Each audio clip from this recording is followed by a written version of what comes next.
So do I have to forgive someone if they're not sorry? Let's talk about it. This is Bite Size Theology.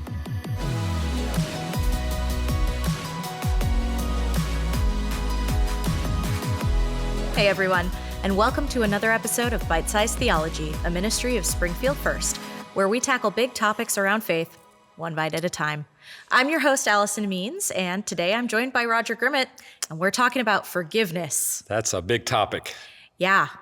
And so we're just going to talk about this one aspect of forgiveness because it's a huge thing. It is. Sometimes the other person is not sorry. Yep. And that is a difficult position to be in. That is, Allison, and I'm glad you raised that because I've wrestled with that over the years, like I think probably many of us have. Mm-hmm. And where I've come down is that, yes, I am called to forgive the other person, even if they don't recognize that they have any culpability for maybe what they have done, because I believe that if I don't forgive, then I am not living into the words of Jesus. And he said that clearly in the Gospels, Allison. Well, we say it in the Lord's Prayer. Yeah. Where forgive us our sins as we forgive those who sin against us. And I think we can't control what the other person is going to do or not do, but we can control our response. Yeah. I think if you're a person who has siblings or cousins or people you were particularly close with, I think we start to encounter this situation really young. Yes. Where you feel wronged. Yes. But the other person either does not feel bad for what they did, doesn't realize they did anything. Absolutely. Or just refuses to acknowledge that there's harm caused. And you really hit on a good point, Allison. I think sometimes people don't recognize. I really, and while many times they do, I think there are times that people don't realize what they've done. Yeah. And so what that does is it creates a rift between people. And one of the things that we have to be careful as Christ followers is not to allow that bitterness to grow in us, where then we refuse to forgive.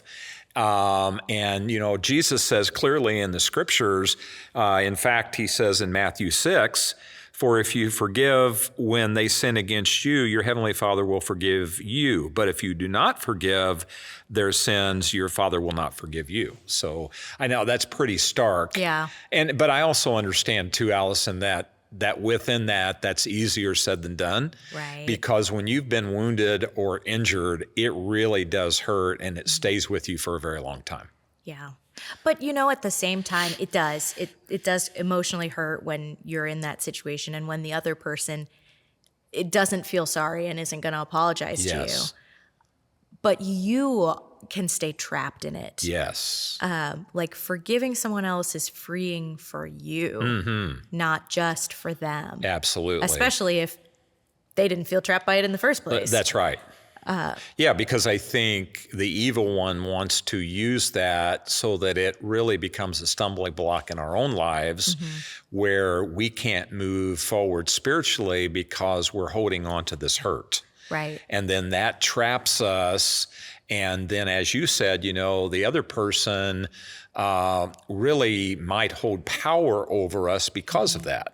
Yeah. And maybe it's not intentionally, but they do by our, refusal to let it go. Right. Well, and I think you mentioned bitterness, like that turns into bitterness when we hold on to it. It just festers. It festers inside of us. And we're then like, I can't believe that they wouldn't even say sorry. And they don't feel bad at all. Yeah. And we kind of fixate on things like that sometimes. We do, and we obsess over it. And I've always believed that the bigger person is the one that's able to say, I'm sorry.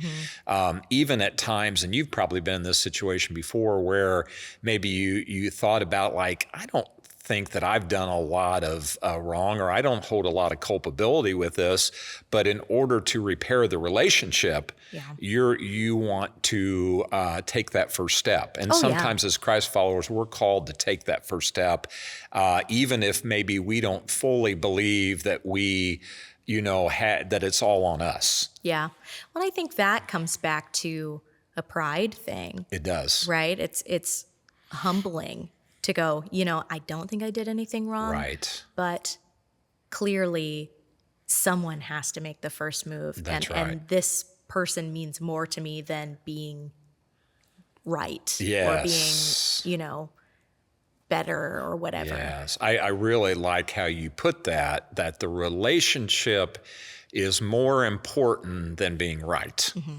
And it gets back to what you just said earlier about the pride and sometimes our unwillingness to humble ourselves. Yeah. And yet that's the path forward, is taking the path of humility and admitting that, hey, we're not always going to get it right. Sometimes we're going to mess up. Yeah. I mean, that's huge, right? It is. When we are the person on the other side of it, Yes. and somebody says, hey, this really hurt me.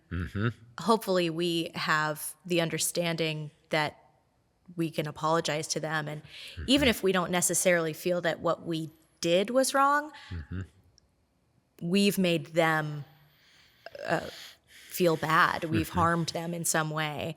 And that's bad enough. Yes, and I think, Allison, often when it comes to this topic, which is so big and important, I think about Jesus and how many times he was injured and wounded, and yet he would say from the cross, Father, forgive them, for they know not what they do.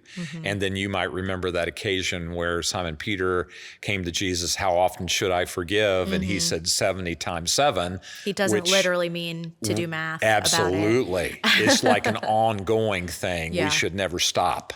Yes. Even when people are unwilling in our minds to do what we feel like they need to, because maybe down the road they will.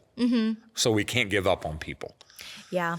And sometimes holding on to that becomes an idol for us. Yes. Like, oh no, this self-righteous anger or whatever, like my refusal to do it because they're terrible. Right. And we can almost start to place that above God when we are doing that. That's right. Because God, like Jesus told us specifically, forgive people. That's right. And pray for those who persecute you. Yeah, it doesn't get much clearer. No, that you may be called children of God. And then I think also, Allison, to go along with that, people like to play that victim role. That way they don't have to take responsibility for their behaviors. And we're called to step up, and take responsibility and humble ourselves. And that's where the power comes, when that relationship then becomes restored. Yes. Yeah, man. Forgiveness is hard, but it is worth walking through that difficulty to the freedom on the other side of it. And don't you think then the relationship has the potential of becoming even deeper when both parties reconcile? And not to say that that's always the case or always happens, but when we take those steps, good things can happen. Oh, absolutely. I think most of us have, some relationship or some example of this in our lives where we had a falling out. Yes. And at some point, somebody went, this is dumb. This is dumb. Yes. And went to the other person and said, man, I am sorry for what I did. Yes. For the way that impacted you. Absolutely. Can we move on from this? You're so right, because I've seen situations where people have been separated for like 5 to 10 years or longer because they've been unwilling to swallow their pride and go to the other person and say, hey, come on, our relationship's more important. You're more important than what happened, whatever it was. Right. Sometimes it's like not even a big thing. Right. And you look back on it and you go, why were we fighting about this? And you think that extends to Allison also, because I know, you're married and I know I am. And for a relationship to work over a period of years, there has to be that forgiveness where each party has to take responsibility and say, I'm sorry. And sometimes it's like, I'm sorry, I didn't eat lunch. Yes. and I was terrible and you didn't deserve that. Yes. But it's a pride thing. It is a pride thing, yes, for sure. And so, this is a big topic, but one that we have to get right in order to keep moving forward with Jesus. Yeah. In our relationship with him and other people. Yeah, because there are going to be people who are not sorry for what they've done. Right.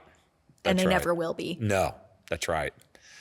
And you can't let it ruin your life. That's right. And Yep. you can't let it ruin your peace and your relationship with God. Yes, you have to move forward and continue to pray for those who really haven't gotten there yet, but Absolutely. will one Right. day if we keep praying.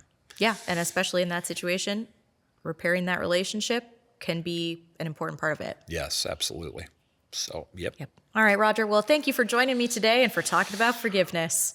And thank you for joining us as well. We'll see you on the next episode of Bite Size Theology. Thanks for joining us for this episode of Bite Size Theology, where we take big ideas about faith and break them down one bite at a time. We hope today's conversation has helped you grow in your understanding and sparked new insights on your journey of faith. If you found this helpful, don't forget to subscribe, share, and leave us a review. And as always, if you have questions or you want to dive deeper into today's topic, feel free to reach out. We would love to hear from you. Until next time, keep seeking, keep questioning, and keep growing.